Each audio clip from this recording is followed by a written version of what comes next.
And I am a good onion. Because I will tell you the truth and point the direction of the truth without minding. But the question I'm asking today, who are the Igbo leaders and who are the Igbo elders? The question we have not answered that is causing confusion. Political leaders are not the Igbo elders. The two are not the same. They will come on the pages of the papers and claim Igbo leaders and Igbo elders. Who made them Igbo leaders and elders? Igbos have two ways of choosing their leaders. Igbos believe in republican system and Igbos believe in theocracy. Theocracy is God chose you. There are Igbo leaders who are so because God chose them. The way the spirit oppresses in Igbo land, you see, that's why Igbo says, Anahazo is Azo. Anamoisa.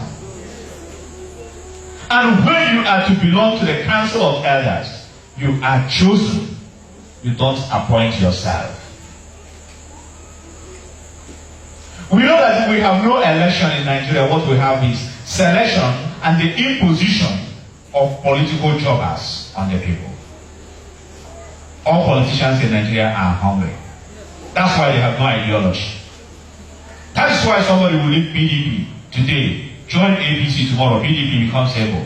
Next tomorrow he will leave APC, join APGA, APGA becomes able.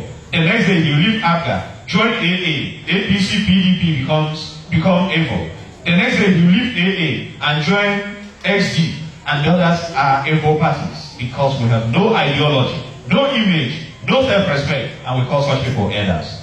Who made them elders and leaders of Igbos? When is it that money became a criteria for choosing an elder? But one thing they are forgetting is that the way they used riches to overthrow the elders and the traditional institutions because of the foolishness of the traditional rulers. Our traditional rulers sold off their rights. They started honoring 419 boys in 1980s and early 90s. They gave them access to the throne and they overthrew them. The traditional rulers will now go to government houses and sit and wait for the governor, whom they should invite, who will sit and wait for them. What a shame. Give the message to traditional rulers. They have disappointed us. That is why we are in confusion. Hungry, ignorant thoughts now overthrew traditional rulers and became kings, aces in their communities. You see prime ministers who do not know one Igbo adage or proverb. You see prime ministers who are based in Germany or US, ruling a community in Imo State, in Osawa, in Mbise, in Okibe, in Olu. And he's a traditional ruler. What tradition does he know? Because the elders sold off. What killed the family of Eli? The way they overthrew the traditional rulers, feeling comfortable, today their seats are shaking. The young men want to overthrow them and will certainly overthrow them. I'm giving you people a prophetic message. The young men want to overthrow them. I pity our honorable Senator Ike Ekweremadu when I saw him running like a chicken. But if I am to ask my brothers to show us how stupid we are becoming, the young men express their feelings. Their women are raped in Enugu. A Catholic priest was killed. What did the senator say? And he was going to celebrate with people who are mourning. he wore Nigerian coat of arms. What he was wearing is not Igbo, it's Yako. Coat of arms about is Yako. For those of you who do not know. Now the youths have embarrassed him by beating him. An old man at that age, children breaking egg on his head. It's embarrassing. But what I'm telling you is what happened there will soon begin to happen in Nigeria. Because the elders are selling off themselves. They no longer come out and talk, and the young people will respect them because they feel it's a matter of money. Go into the internet and read the reactions of people. You see that virtually all the youths are saying one thing. He deserves it. Looters, idiots, thief, they should have killed him. It remains this person or that person. That is the reaction of the youths. And those who call themselves leaders are saying the same thing. That is a shame to Igbo race. That is a disgrace to our people. Why should they use to do that and all that? You see that they are speaking with one voice, and the youth are speaking with one voice. Is that not revolution? You may not understand. Go into every university, the youth are saying the same thing. They are looters. They are thieves. They are this, they are that. When French Revolution started, it was the same way. Some of you may feel they are comfortable. When you see something going wrong, rise and correct it. If our politicians do not correct the structure on ground today, there will be disaster before long. And today, you see someone who has a fraudulent background, a notorious thief, will come to say, we the Igbo leaders, who made you Igbo leader? And for those of you who are cheap, because you feel you are connected or affiliated somewhere, 30,000 naira a month is enough for you, and you begin to write rubbish with a handset that your mate manufactured in Japan, and you are here. You can't even repair just ordinary battery touch.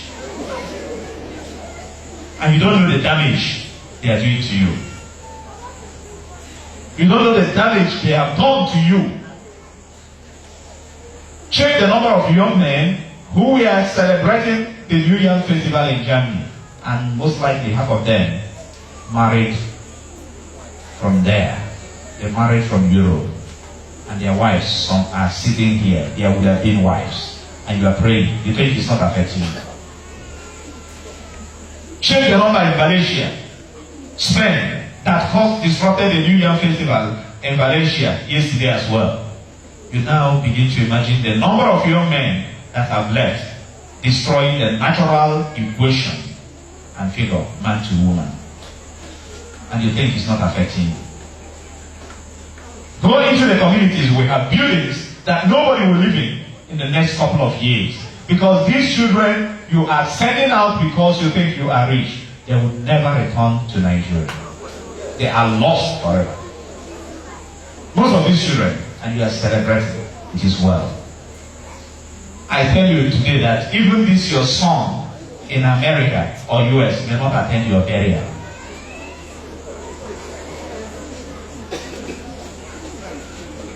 That is the damage. Those who claim to be leaders of the Igbos are causing to you. Leaders of the people are causing to you, and you are comfortable celebrating them. My brother got to visa. Praise the Lord. Why are you praising the Lord that your brother is running away?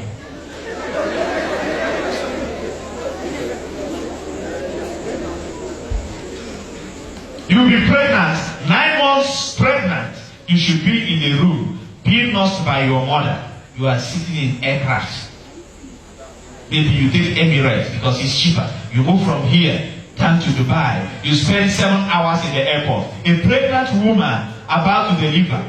Why are you running? You want to go and deliver in US so that your son will have a US citizenship when the child grows. Because our land has been destroyed by elders. There is no hope. And for you, you think it's good.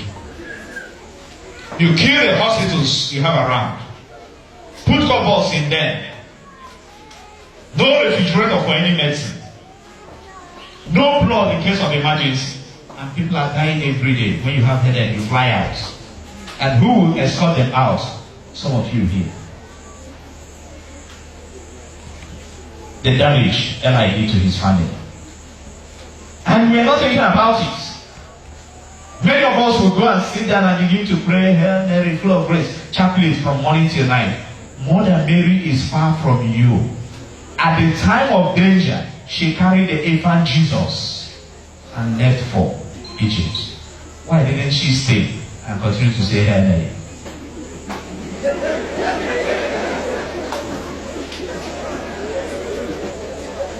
God expects you to walk.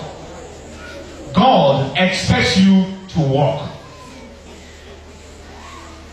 We are becoming so stupid.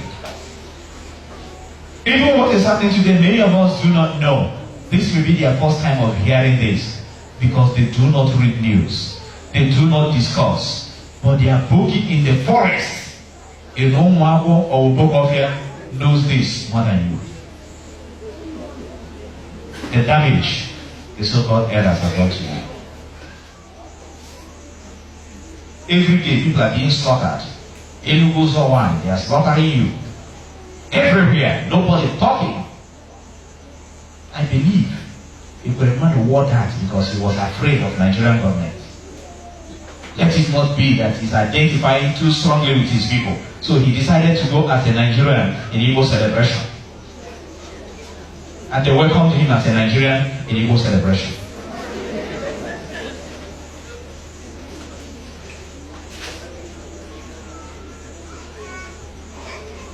By the rivers of Babylon.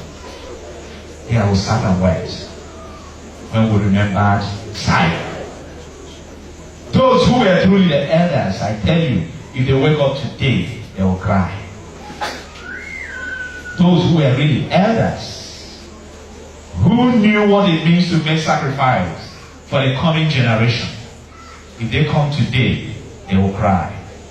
The generation of the elders we have are those who eat the chicken placed in their care. Very painful. Very, very painful. A community, including the leaders, were declared terrorists and nobody thought. Do you know you're a terrorist? Do you know officially you are terrorists? My goodness. Something came up one morning, declared your sons, your children, the future generation, because they were associated with IPOB, they declared them all terrorists, and you accepted, and our children are terrorists, they are going wrong. But people who are in the forest every day, killing people, slaughtering people, raping women, raping children, giving you sons and daughters, you don't know their father. They have not been declared terrorists, and you are comfortable. And you have elders. You have elders. And nobody is courageous to talk.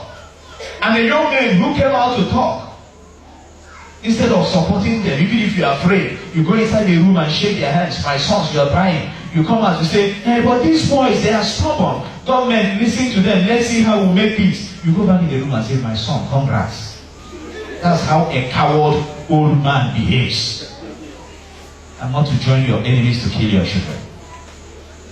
The day the elders kept quiet and their sons were declared terrorists was the day they sold off their coming generation. And that was the day the battle with the youth started, if you don't know. Young boys saw their brothers slaughtered, killed, gunned down. They were carrying their corpses, crying. No bishop, no priest, no pastor, no elder came out to say, don't kill our youths. You think human blood can be spilled without reactions? It's not possible. You may not know what is happening. You may not know. If you have spiritual insight, you will know that we are in trouble. We are in trouble. So if young men who are in Europe can forget about what they went for and start to fight there because they are concerned about home, What do you think will happen the day those at home will rise to fight? What do you think? And they are saying they are not ashamed, they are disgracing us. Who should be ashamed? An elder that couldn't keep his house in order, or the son who is behaving the way that is adherent to the father? Who will you blame? You leave us here, we are sick, you want to go to Europe for treatment. Why wouldn't we support them to push you back? Let us all die here.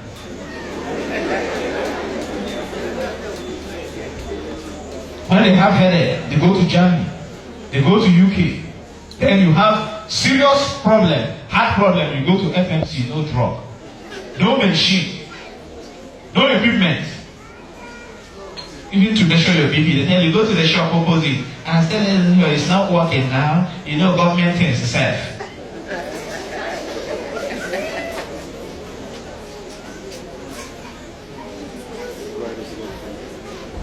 So how are we going to survive it?